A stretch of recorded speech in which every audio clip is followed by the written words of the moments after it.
بالله السميع العليم من الشيطان الرجيم. بسم الله الرحمن الرحيم. الحمد لله رب العالمين، والصلاة والسلام على أشرف الأنبياء والمرسلين، مولانا ومولى الثقلين جد الحسن والحسين أبي القاسم محمد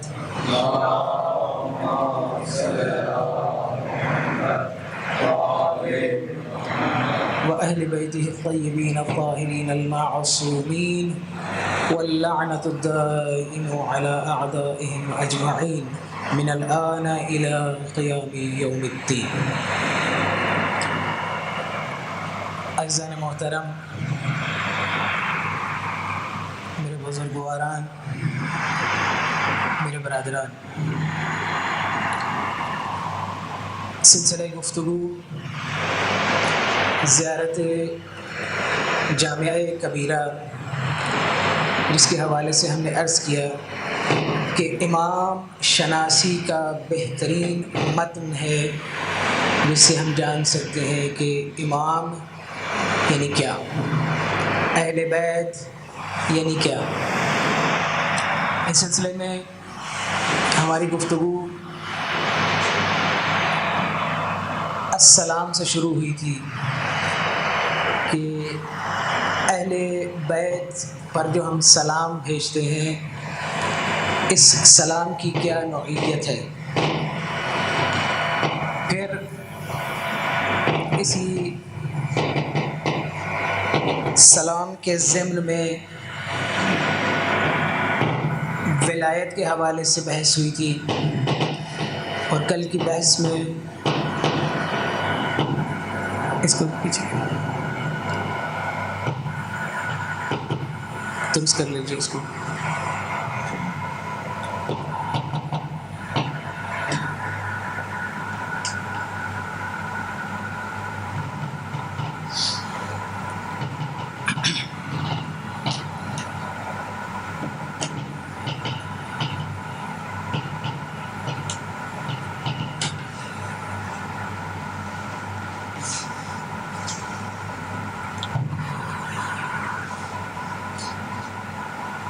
آواز آ رہی ہے؟ نہیں۔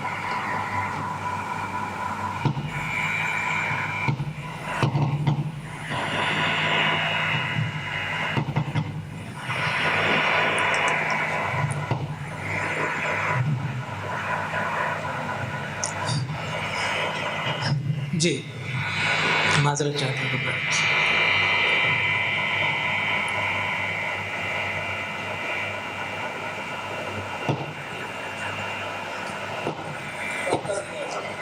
بند کرتے ہیں جی اس کو۔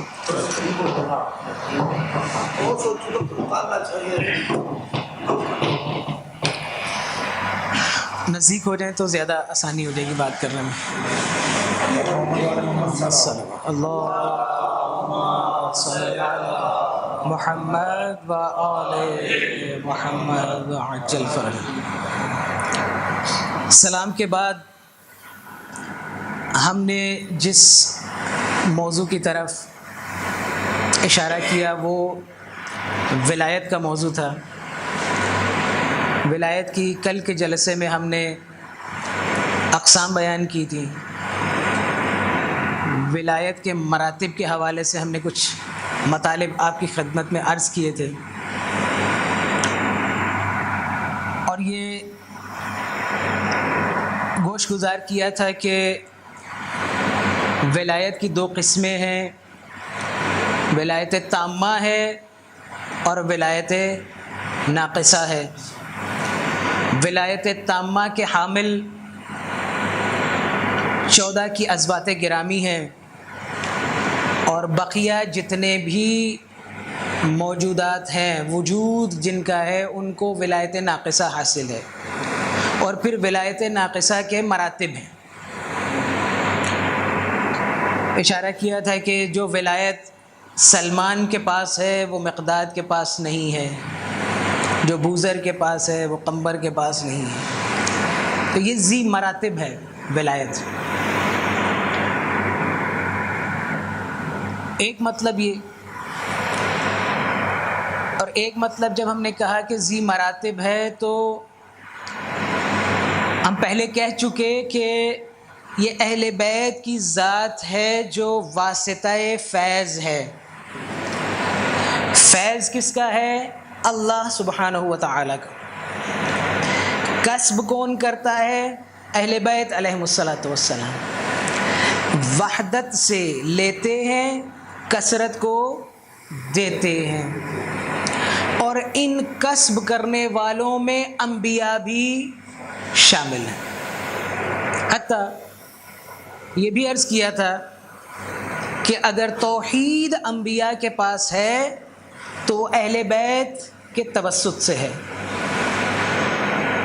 چونکہ ہم یہ پہلے ہمارا مفروضہ یہ ہے، ہم یہ ثابت کر چکے ہیں کہ اہل بیت اور اللہ تعالیٰ کی ذات کے درمیان واسطہ کوئی نہیں ہے. یہ عالم امکان میں اس مقام پر فائز ہیں جہاں اور کسی کو پر مارنے کی بھی جرأت نہیں ہے. جب یہ مسئلہ طے ہو گیا تو اب اس کے بعد جس کو بھی جو فیض مل رہا ہے وہ ان ازواج کے توسط سے مل رہا ہے. ان میں ولایت کے مدارج ہیں، تدریجی ہے یہ عمل. کسی کے پاس ولایت کا کچھ حصہ ہے، کسی کے پاس اس سے کم، کسی کے پاس اس سے کم. بحث بہت زیادہ خشک نہ ہو جائے تو آپ کی خدمت میں بعض اولیاء کے حوالے سے میں علماء باعمل علماء جنہوں نے اپنی بندگی کو واسطہ بنایا ولایت کے حصول کا، یعنی ولایت کے مقام تک پہنچے ہیں تو عبد بن کر. آپ دیکھیں بہت لطیف نکتہ ہے، اس کی طرف شاید آپ کی توجہ نہ گئی ہو. جب نبی اکرم صلی اللہ علیہ وآلہ وسلم معراج پر گئے ہیں تو ان کا سٹیٹس کیا تھا؟ نبی بن کر کے گئے تھے؟ رسول بن کر کے گئے تھے؟ خاتم النبیین بن کے گئے تھے؟ نہیں. سورہ اسراء اس چیز کی طرف اشارہ کر رہی ہے، بلکہ چیخ کر کے پکار رہی ہے، سبحان اللہ اسریٰ بعبدہ. عبد نے جو ہے نا یہ معراج کی ہے. لہذا جو تقاضے ہیں عبدیت کے، جو بندہ پورا کرتا جائے گا اتنی اس کو ولایت حاصل ہوتی جائے گی. حضرت عیسیٰ علیہ الصلاۃ والسلام جب پیدا ہوئے ہیں تو کیا کہا؟ انی عبد اللہ، میں اللہ کا بندہ ہوں. لہذا بندگی معیار ولایت ہے.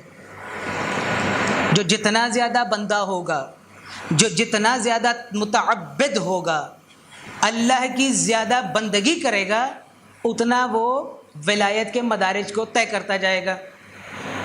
یہ بات طے ہوگی.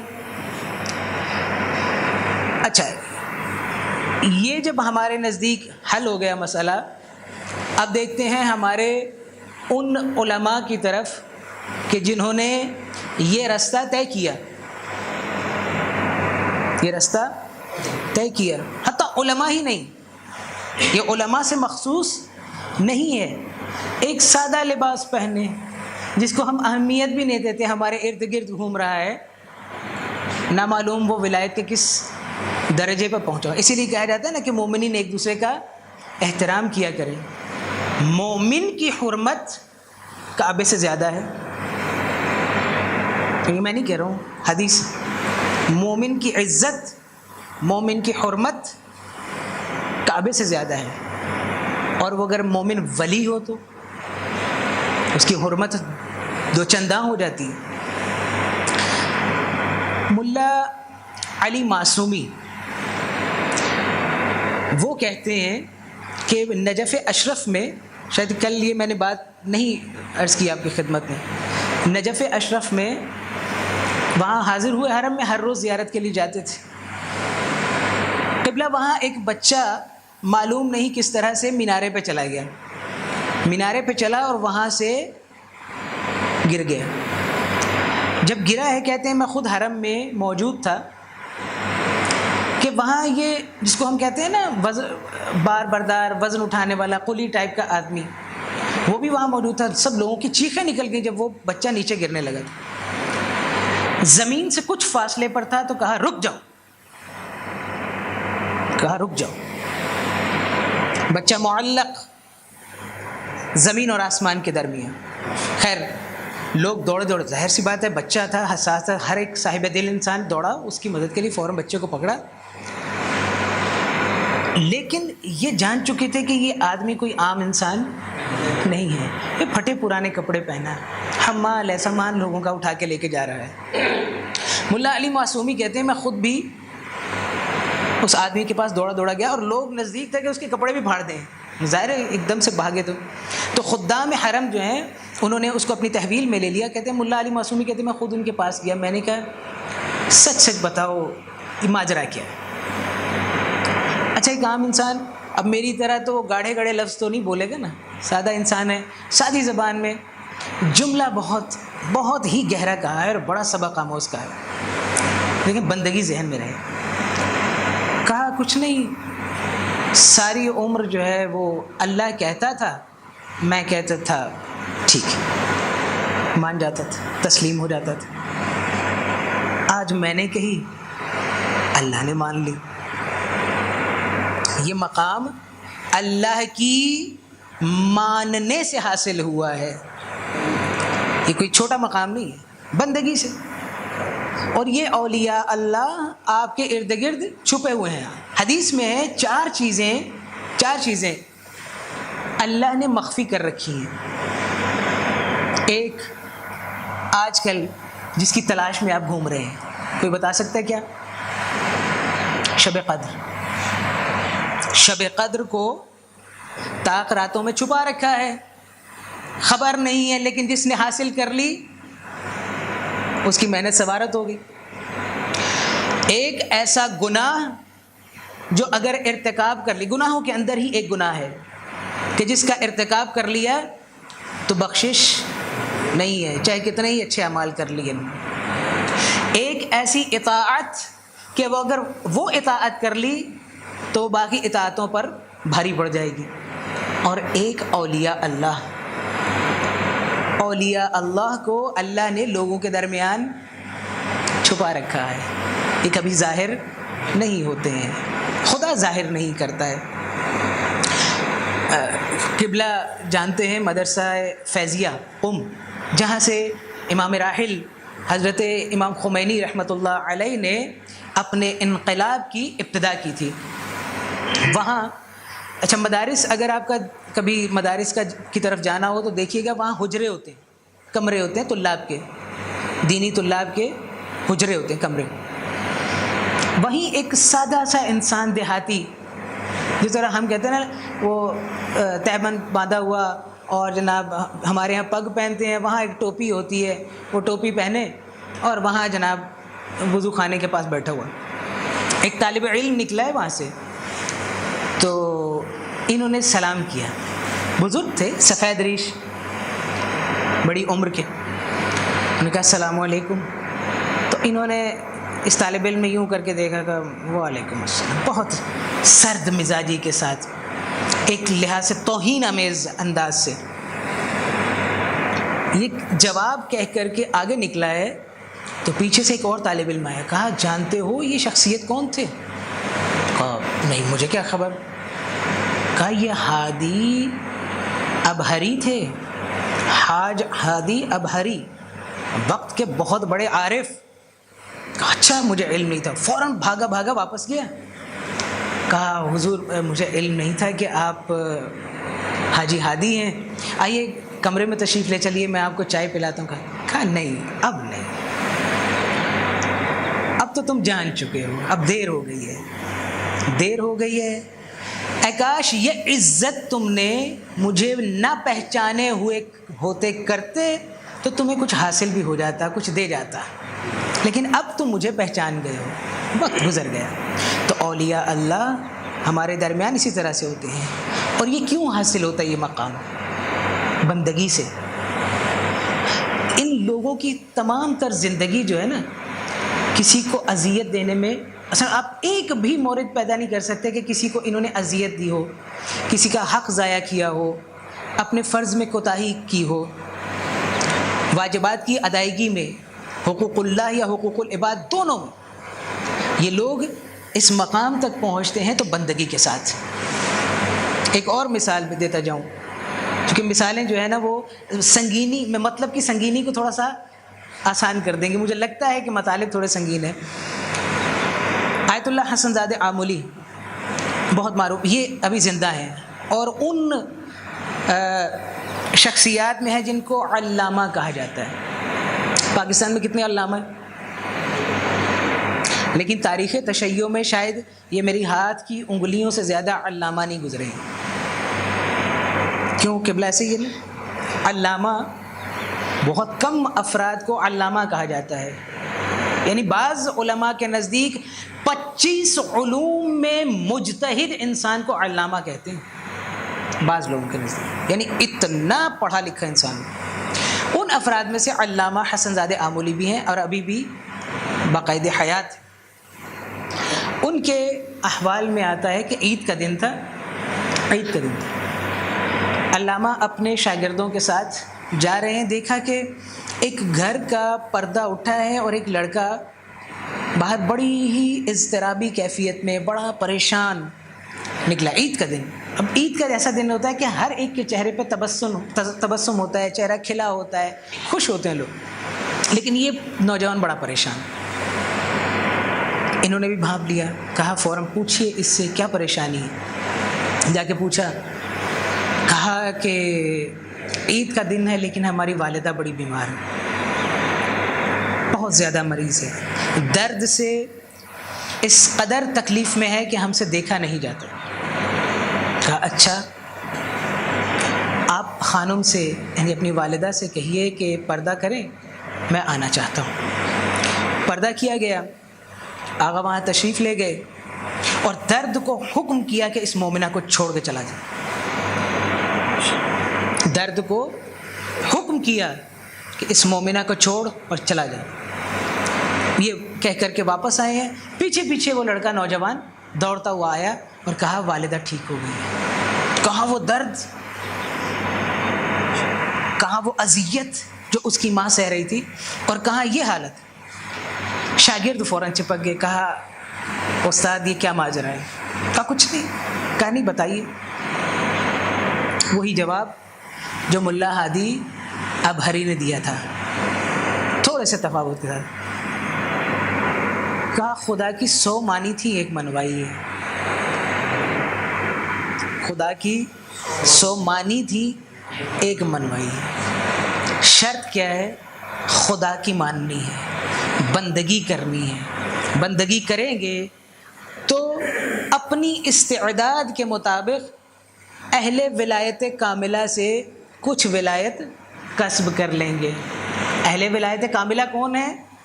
چہاردہ معصومین کی ازواج گرامی۔ درود پڑھے محمد و آل محمد۔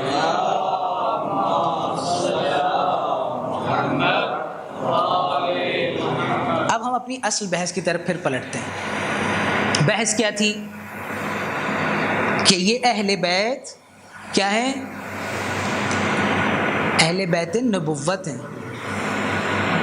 اہل بیت رسالت ہیں۔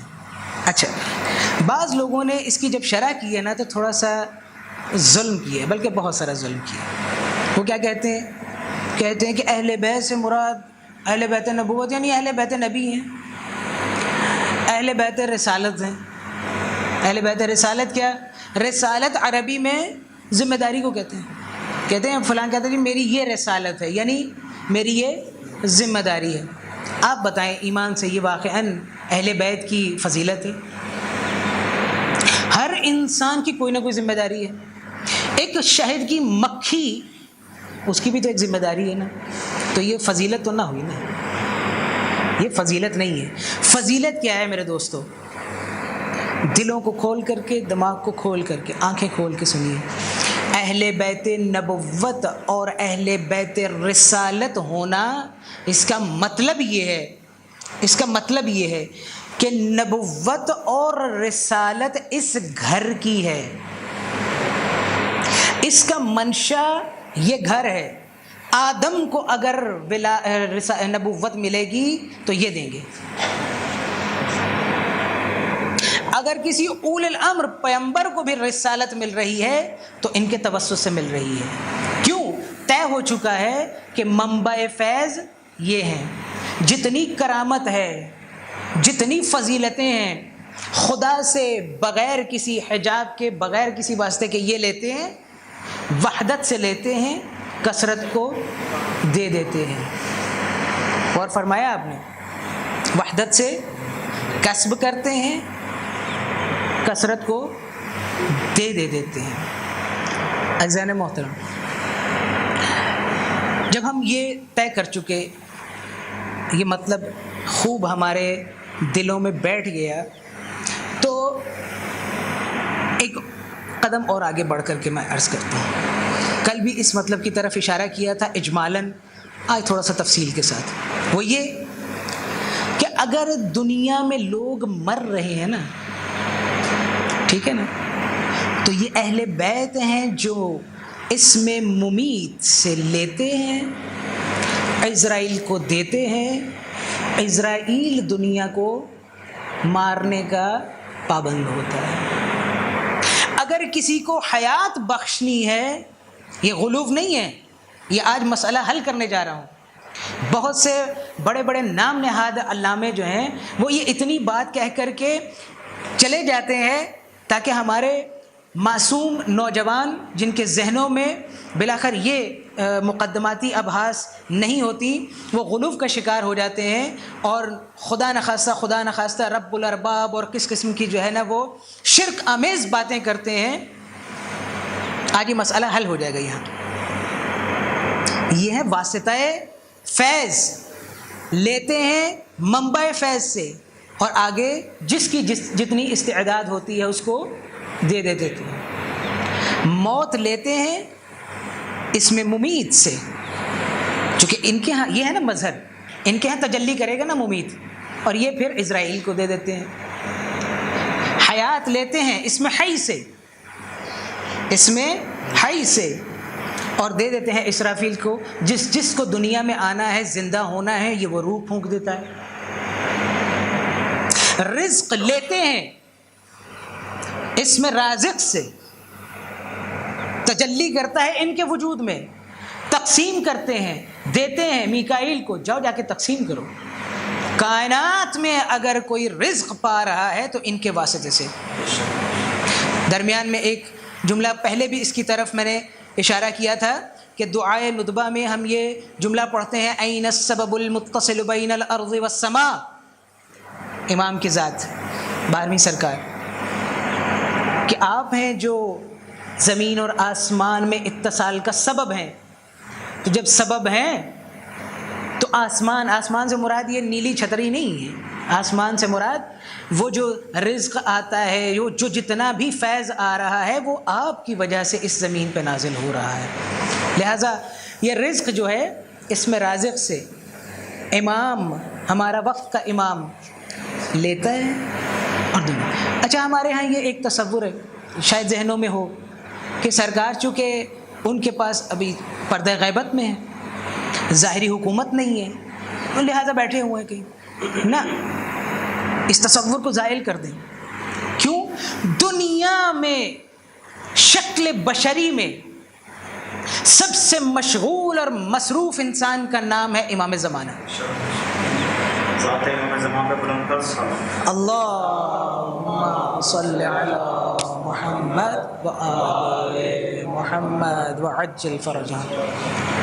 سب سے مشغول اور مصروف انسان جن کی ذات سبب بنی ہوئی ہے کہ ہم زندہ ہیں، جن کی ذات سبب بنی ہوئی ہے کہ آج ہم یہاں بیٹھ کر کے مسجد کے اندر، خانہ خدا کے اندر اولیاء خدا کا ذکر کر رہے ہیں. تو عرض کر رہا تھا امام زمانہ علیہ الصلاۃ والسلام ان ازوات میں سے ہیں کہ جو فیض کو کسب کرتے ہیں اور آگے پہنچا رہے ہیں. تو یہ بات مستحکم ہو جانی چاہیے ہمارے ذہنوں میں. اچھا یہ بھی آپ کے ذہنوں میں رہے، بعض اوقات ایسا ہوتا ہے اور اکثر ایسا ہوتا ہے، یہ بھی ایک مسئلہ ساتھ ساتھ حل ہوتا جائے چونکہ اس مسئلے کے ضمن میں ہے. جی فلاں اگر ہم جو ہے نا وہ امام رضا علیہ الصلاۃ والسلام کے روزے پر جائیں تو مانگے کیسے؟ بعض دوست، نادان دوست ایسی باتیں کرتے ہیں نا، تو آج یہ مسئلہ حل کیا جائے. کیسے مانگیں؟ امام رضا علیہ الصلاۃ والسلام سے مانگیں یا خدا سے مانگیں یا کیا کریں؟ ہوتا ہے نا ایسے. آپ کی خدمت میں عرض کرتا ہوں، آغا مجتہدی تہرانی اپنے استاد آیت اللہ خنساری سے سوال کرتے ہیں کہ آغا بالکل یہی سوال، میں اگر لوگ جاتے ہیں کہتے ہیں جی مولا مجھے اولاد دے دیجیے، مولا میرے رزق میں کشادگی عطا فرمائیے، کہا اس طرح سے مانگنا زیادہ بہتر ہے یا یہ کہ اللہ سے مانگوں؟ کہا نہیں، پہلا طریقہ زیادہ بہتر ہے. پہلا طریقہ زیادہ بہتر ہے، لیکن میں یہاں رکوں گا نہیں. یہاں چونکہ مجھے مجلس تو پڑھنا نہیں ہے، مجھے یہاں نقطہ تو لگانا نہیں ہے، مسئلہ حل کرنا ہے اس ذہن کے ساتھ کہ استقلال فقط خدا کی ذات کو حاصل ہے. یہ وہ ہیں جو خدا سے لے رہے ہیں اور ہمیں دے رہے ہیں. اگر امام سے مانگ رہے ہیں، ڈائریکٹ امام سے مانگ رہے ہیں، اس میں قباحت کوئی نہیں ہے مانگنے میں، لیکن اس ذہن کے ساتھ کہ استقلال، رازقیت صفت خدا ہے، کسی اور کی صفت نہیں ہے. اس صفت کو تجلی کرنا ہے یہاں. بلاخر کسی شے کے ظہور کے لیے کوئی جگہ ہونی چاہیے نا. آپ لوگوں میں ایک انسان ہے، مثلا آپ میں سے بھائی ہیں سب سے زوراور، مجھے کیسے پتہ چلا کہ یہ زوراور ہے؟ یہ کہیں ظہور کرے گا زور تو پتہ چلے گا نا، ٹھیک ہے نا. تو یہ جتنی صفات ہیں ان کا ظہور ہونا ضروری ہے.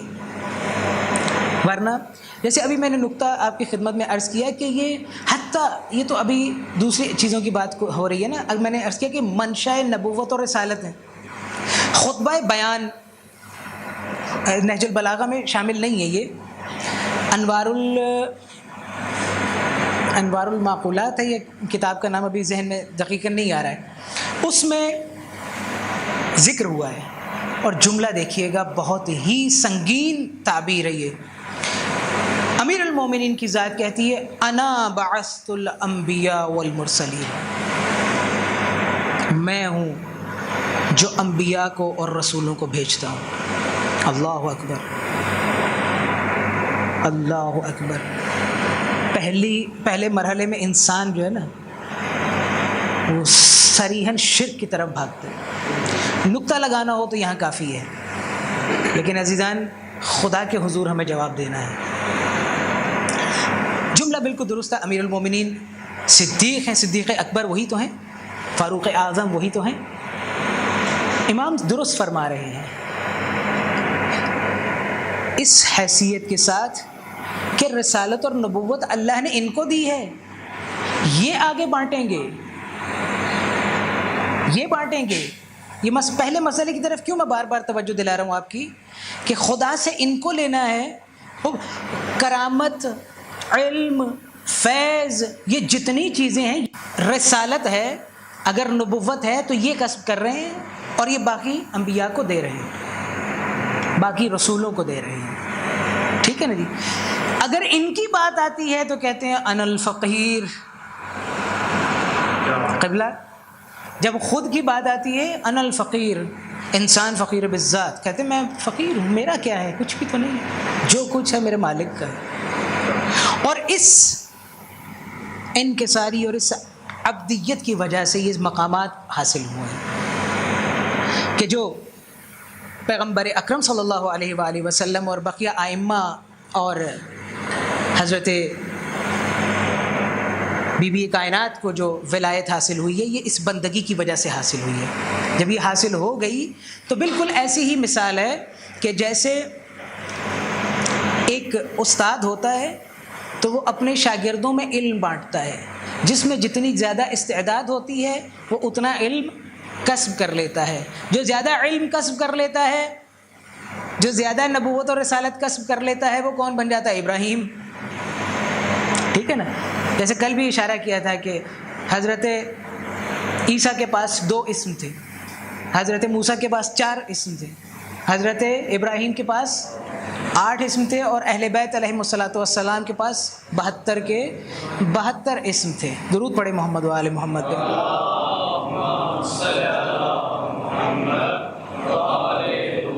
تو یہ سلسلہ مراتب ذہن میں رہے کہ یہ کسب کرتے ہیں اور تقسیم کرتے ہیں. بقیہ جتنے بھی موجودات ہیں، جتنے بھی لوگ ہیں، اگر کسی کی زندگی، کسی کی حیات، کسی کی ممات، کسی کے رزق، کسی کے علم، کسی کی کرامت کا مسئلہ ہے تو یہ. اور اس نقطے کی طرف یہ ایک اور نقطہ ہے، یہ تدریجی عمل ہے، درجہ بدرجہ درجہ بدرجہ. سب سے پہلے آدم آئے، آدم کو بھیجا گیا. بھیجا کس نے؟ علی نے. شک نہ کریں، اب اس مسئلے کو حل کر چکے ہیں، گھبرائیں نہیں. یہ اصلا شرک نہیں ہے، اللہ نے بھیجا نا. پھر سوال کر رہے ہیں آپ. ابھی یہ مسئلہ حل کر کے آیا ہوں میں. اللہ نے خاندان نبوت اور رسالت کون ہے؟ خاندان نبی نہیں، اشارہ کر چکا ہوں، خاندان نبی نہیں ہے، یہ خاندان نبوت ہیں، خاندان رسالت ہیں. کہہ سکتا تھا آپ، یہ جملہ ہو سکتا تھا نا، السلام علیک یا اہل بیت النبی، نہیں کہا، نبوت کہا. نبوت اور رسالت کا منشا ہے یہ. اللہ ان کو دے گا چونکہ درمیان میں فاصلہ نہیں ہے، کوئی واسطہ نہیں ہے، کوئی ان سے افضل ہے ہی نہیں.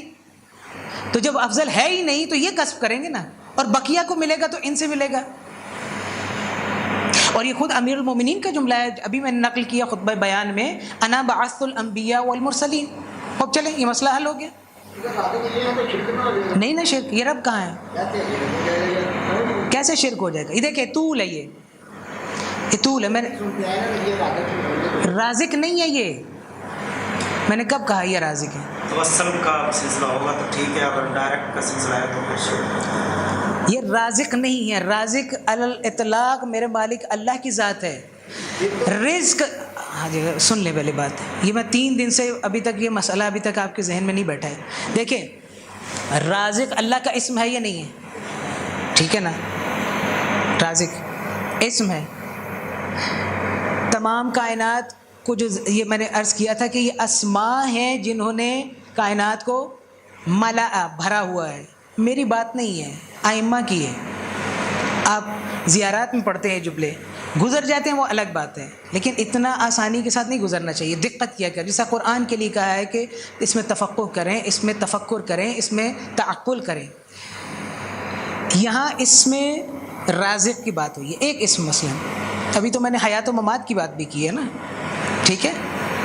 جبرائیل افضل ہے یا مولا علی علیہ السلام؟ جی شک نہ کریں، علی علیہ السلام. میرے پیغمبر کی ذات افضل ہے یا جبرائیل علیہ السلام؟ پیغمبر کی. اللہ کے اور پیغمبر کے درمیان کوئی واسطہ ہے کوئی واسطہ؟ نہیں ہے نا. تو پھر اللہ نے کس کو دیا ہوگا؟ پیغمبر کو دیا ہوگا نا. ایک چیز یاد رکھیں، یہ لوگ سنیں، یہ ممکنات 2 عالم ہیں. ایک وجود کی 2 قسمیں، ایک ممکن ہے، ایک واجب ہے. واجب میرے مالک کی ذات ہے، اللہ کی ذات ہے. یہ ممکنات میں سے، یہ مخلوق خدا ہیں، وہ خالق ہے. لیکن اس میں خالق بالآخر اس دنیا میں کہیں تجلی کرے گا نہیں کرے گا؟ اس تجلی کی کیا صورت ہوگی؟ تجلی کی کیا صورت ہوگی؟ یعنی وہ شے خلق کرے گا نا. اس کے لیے کوئی مظہر ہونا چاہیے نہیں ہونا چاہیے جہاں یہ اسم تجلی کرے. اہل بیت سے بڑھ کر کوئی ہے؟ نہیں ہے. فرشتے تو اس کے بعد آتے ہیں نا، فرشتے بعد میں آتے ہیں.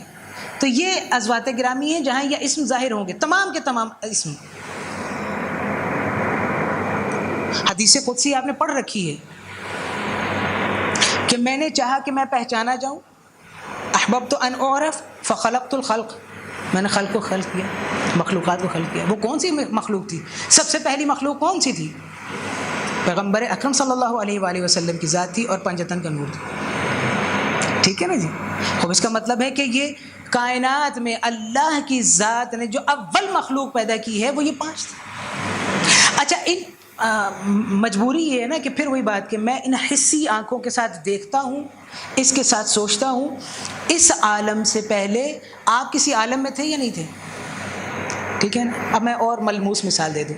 میں ماں کے پیٹ میں تھا، میرے لیے وہ 9 ماہ کی زندگی آخری زندگی تھی، میں اسی میں جو ہے وہ مست تھا. لیکن جب اس دنیا میں آیا تو ایک اور عالم آیا، مجھے 9 ماہ سے مثلاً 90 سال کی زندگی مل گئی. اس عالم کے تقاضے اور تھے، اس عالم کے تقاضے اور ہیں. 90 سال گزر جائیں گے پھر ابدی زندگی کی طرف چل پڑیں گے. وہاں پہنچیں گے تو کہیں گے نہیں آنکھ آج کھلی ہے، وہاں جائیں گے تو کہیں گے آنکھ تو آج کھلی ہے، حجاب تو آج دور ہوئے ہیں. ابھی اسی کی طرف اشارہ کرنے جا رہا ہوں کہ یہ جتنی کرامتیں ہیں یہ تدریجی مراحل میں ظاہر ہونی شروع ہوئی. انبیاء کی بعثت کا سلسلہ شروع ہوا. انبیاء کی بعثت اللہ نے ان کے واسطے اس کے ساتھ، جیسے آقا نے اشارہ کیا، اللہ نے اہل بیت علیہم الصلاۃ والسلام کے واسطے کے ساتھ انبیاء کو مبعوث کیا، انبیاء کو مبعوث کیا. اور اس کے بعد کیا کیا؟ خود پیغمبر ختمی مرتبت کی ذات آخر میں خود تشریف لے آئے. خود فرماتے ہیں بعثت لأتمم مکارم الاخلاق، میں مبعوث ہوا ہوں مکارم اخلاقی کرامات کو مکمل کرنے کے لیے. یعنی ایک سلسلہ تھا جو چلا آ رہا تھا، اب میں آگے مکمل کر دوں گا. آپ یہ بتائیں کیا قرآن کریم میں یا احادیث میں یہ نہیں ملتا کہ پچھلے انبیاء نے حضور کی آمد کی بشارت نہیں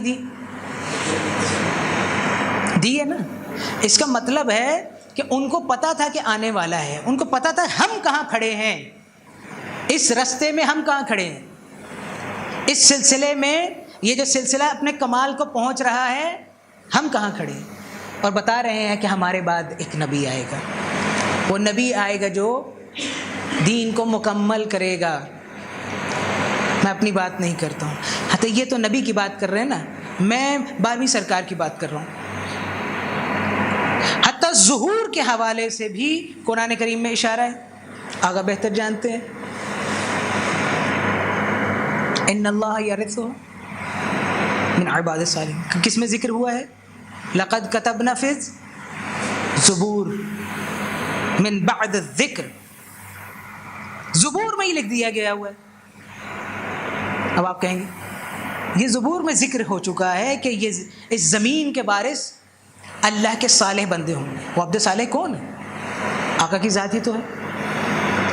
تو پیغمبر کی ذات تو کچھ ہے، یہاں تو ظہور تک کی باتیں ہو رہی ہیں.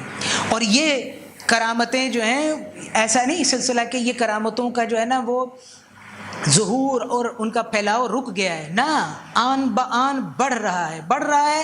اسی لیے کتابوں میں ذکر ہوتا ہے، اور آپ نے یہ روایت یقیناً کسی نہ کسی عالم دین سے سنی ہوگی کہ جب سرکار کی آمد ہوگی تو عقل مکمل ہو جائے گی. عقل کے اپنے 25 درجے جو ہے نا مکمل ہو جائیں گے. کیا مطلب؟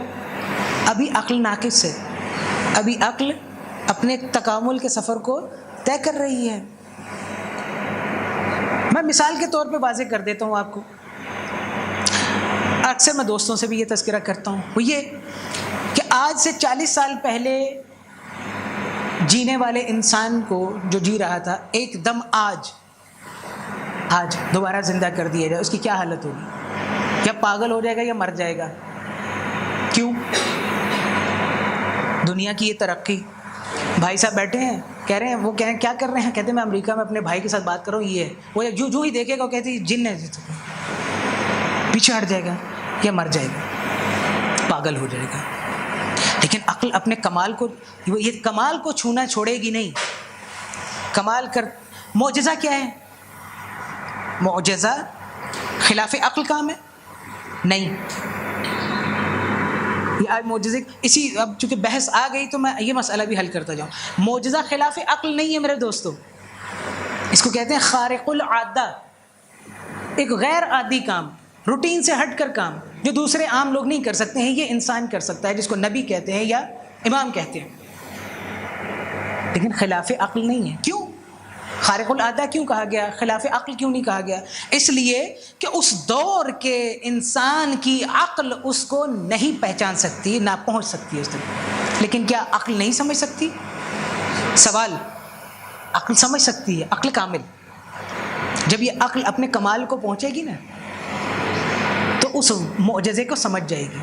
لیکن اس وقت کا انسان جس دور کے لیے یہ معجزہ آیا ہے عاجز ہے، اس کو سمجھنے، اسی لیے اس کو معجزہ کہتے ہیں، عجز سے ہے نا، عاجز کر دینا۔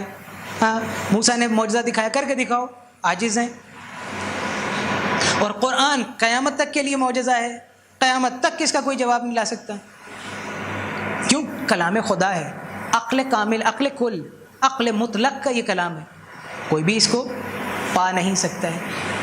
ٹھیک ہے، تو دوستو یہاں پر بحث کو میں اس کو تمام کرتا ہوں۔ میرے خیال میں مسئلہ حل ہو گیا، رازقیت کا، حیات کا، ممات کا۔ کہنے کا مقصد یہ ہے کہ بطور توسل 14 کے ذریعے سے ہی اللہ ایک کو عطا کرتا ہے، اور وسیلہ یہ ہے، واسطہ یہ ہے۔ اللہ کو چھوڑ دیا جائے اور کہا جائے کہ ڈائریکٹ علی ہی بیٹے دیتے ہیں، علی ہی سب کچھ دیتے ہیں، تو پھر یہ شرک والا ذہن میں یہ رہے کہ استقلال اللہ کی ذات کو، علی کی ذات کو نہیں ہے۔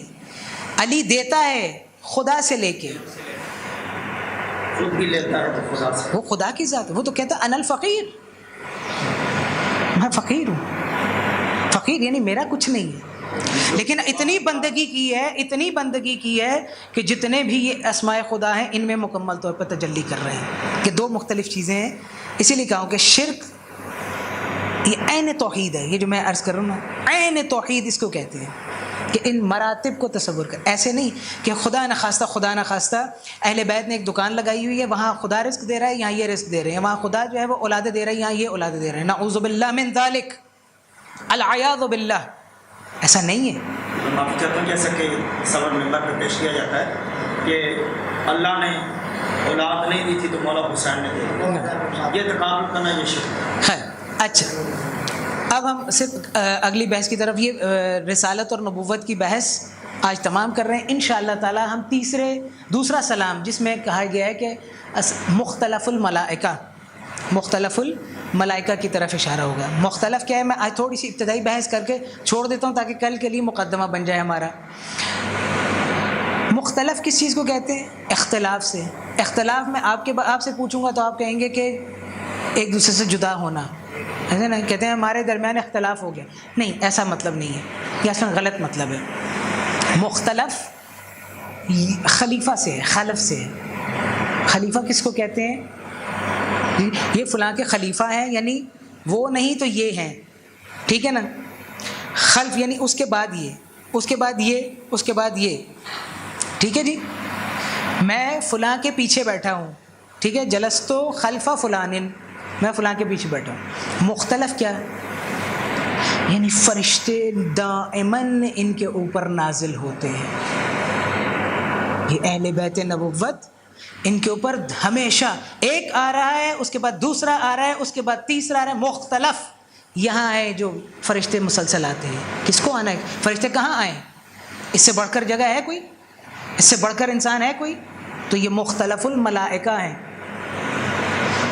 وہ جو کہا جاتا ہے نا حدیث، اختلاف امتی رحمہ، میری امت کا اختلاف رحمت ہے۔ ایسی بھونڈی دلیلیں پیش کرنا شروع کرتے ہیں ہمارے علماء بھی، دوسرے بھی، کہ جناب ٹھیک ہے نا، باہم اختلاف ہو گیا ہے تو اس میں بھائی اختلاف میں ایک دوسرے کو غلط ثابت کرنے میں کوئی برکت ہوتی ہے؟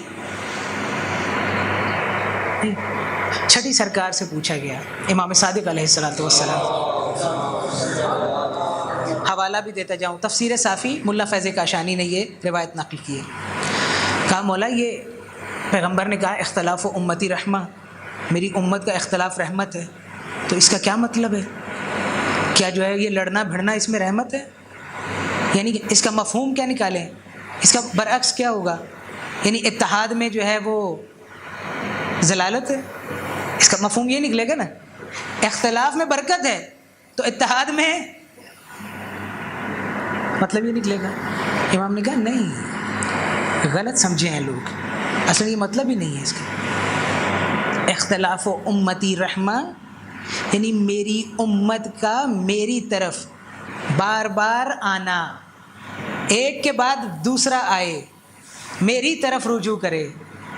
امام نے پھر اشارہ فرمایا فلولا نفر والی آیت کو, کہا یہ وہی مطلب ہے جو فلولا نفر من کلی طائفۃ والا ہے قرآن کریم کے ہے کہ ہر قبیلے سے کچھ افراد یا ایک فرد کیوں نہیں آتا مدینے میں میری طرف, یعنی پیغمبر کی طرف, اور آ کے مسائل پوچھتا, یعنی آنا جانا لگا رہے, مدینے آنا جانا لگا رہے میرے نبی کی طرف. اور اختلاف و امتی یعنی پیغمبر کی طرف آتے جاتے رہے, یعنی پیغمبر کی طرف رجوع رہے, ایک کے بعد دوسرا قطع نہ ہو یہ سلسلہ. مختلف الملائکہ, مسلسل فرشتے نازل ہوتے ہیں ان ازوات گرامی پر, یہ سلسلہ رکتا نہیں.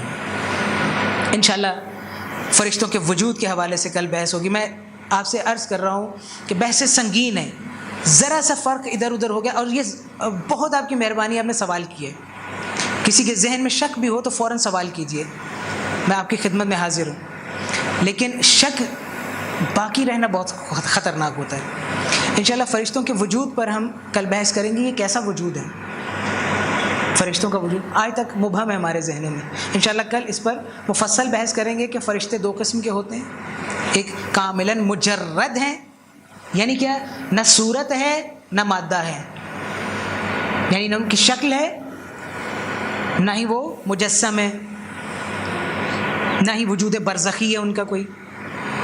اتنے منزہ جن کو ہم ملائکہ مقربین کہتے ہیں, حضرت جبرائیل علیہ الصلوۃ والسلام, حضرت میکائیل علیہ السلام, ان کی شکل بھی نہیں ہے, صورت بھی نہیں ہے, لیکن کچھ کا وجود تنزلی ہے. پھر درجہ بدرجہ ہے نا, یہ بھی تو برابر نہیں ہے نا, جبریل امین کے برابر کون ہو سکتا ہے. دوسرا ان کے وجود برزخی ہیں, شکلیں ہیں, مادہ نہیں ہے. جیسے آپ خواب میں دیکھتے ہیں نا, خواب میں شخصیتوں کو دیکھتے ہیں, ایسے ایسے لوگوں کو, ایسے ایسے مقامات دیکھتے ہیں, لیکن وہ